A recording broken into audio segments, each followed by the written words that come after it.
Welcome to Module 4 of the Salestrekker 2.0 training series. In this module, we'll walk through how to enter a client's income.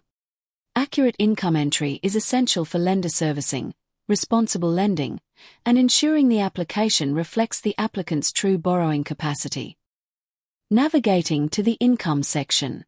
From within the client's file, select Income from the left-hand menu.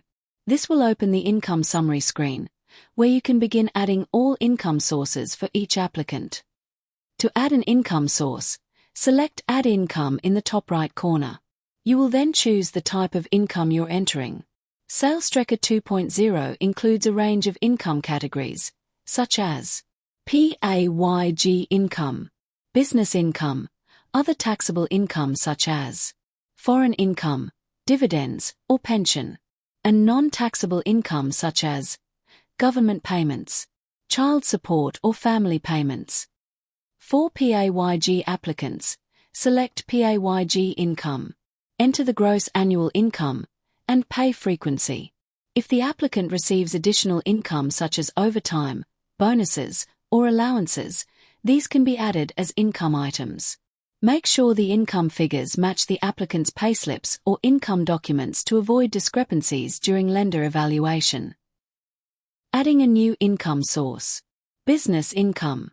For self-employed applicants, select business income. You can then enter the income based on financial statements, tax returns, or accountant-prepared figures.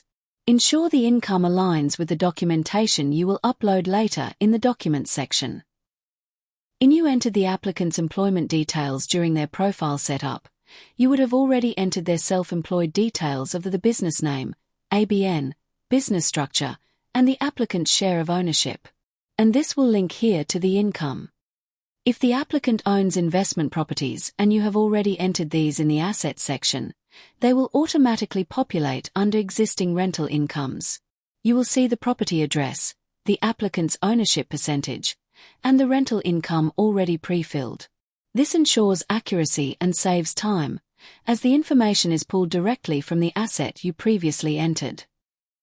Government payments and other income. For government payments such as Centrelink, family tax benefits, or pensions, select the relevant category and enter the payment amount and frequency. For any income that doesn't fit a standard category, select Other Income and provide a clear description.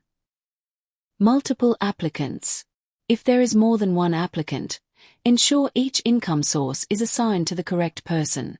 Repeat the process for each applicant until all income sources have been entered. Once all income items have been entered, review the list to ensure accuracy. When you're satisfied, select Save at the bottom of the page.